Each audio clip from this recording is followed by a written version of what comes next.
আজ মুস্তাফিজ আমাদের দলে থাকলে আমরা ম্যাচটা জিততে পারতাম। মুস্তাফিজ এবং পাথিরানার অভাবটা আমরা এখন বুঝতে পারছি। তারা দুর্দান্ত বোলার ছিল। এবারে আইপিএলে তো রীতিমতো অবিশ্বাস্য বোলিং করেছেন মুস্তাফিজ এবং পাথিরানা। প্রিয় দর্শক, ম্যাচ হেরে মুস্তাফিজকে নিয়ে একই বললেন চেন্নাইয়ের অধিনায়ক ঋতুরাজ গায়কোয়াড়। গত শনিবার বাঁচা মরার লড়াইয়ে কঠিন সমীকরণ নিয়ে মাঠে নামে বেঙ্গালুরু এবং চেন্নাই সুপার কিংস। পুরো টুর্নামেন্টের মধ্যে মহেন্দ্র সিং ধোনিকে আজই সবচেয়ে বেশি দরকার ছিল চেন্নাই সুপার কিংসের। শেষ চারে উঠতে হলে রয়্যাল চ্যালেঞ্জার্স বেঙ্গালুরু বিপক্ষে 20 ওভারে 201 রান তুলতেই হতো। আর সেই লক্ষ্য পূরণে শেষ 6 বলে চেন্নাইয়ের দরকার ছিল 17 রান এবং স্ট্রাইক রেটে ছিলেন মহেন্দ্র সিং ধোনি। ইয়াশ দয়ালের প্রথম বলে ধোনি হাঁকালেন ছক্কা।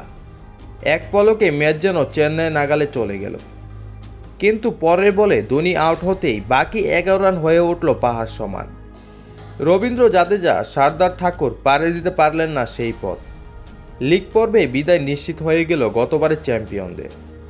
চেন্নাইকে বিদায় করে শেষ 4-এ টিকিট কেটেছে বেঙ্গালুরু। প্রথম 8 ম্যাচে 7টিতে হেরে বসা বিরাট কোহলির দল প্লে অফে ওঠার পথে জিতেছে টানা 6 ম্যাচ।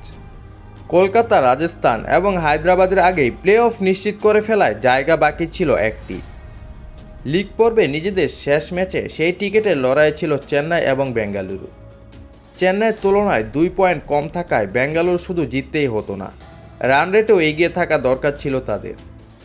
এদিন চিন্নাস্বামী স্টেডিয়ামে টস হেরে ব্যাট করতে নামা বেঙ্গালুরু 20 ওভারে 5 উইকেট হারিয়ে 218 রান তোলে। অধিনায়ক ফাফ ডু প্লেসি ব্যাট থেকে আসে 54 রানের ইনিংস। এছাড়া বিরাট কোহলি 29 বলে 47, রজত পাতিদার 23 বলে 41 এবং ক্যামেরন গ্রিন 17 বলে 38 রানে অপরাজিত ইনিংস খেলেন। চেন্নাইকে শেষ 4-এ ওঠার জন্য 201 রান তুলতেই হতো। তবে বেঙ্গালুরু দরকার ছিল কমপক্ষে 18 রানের জয়।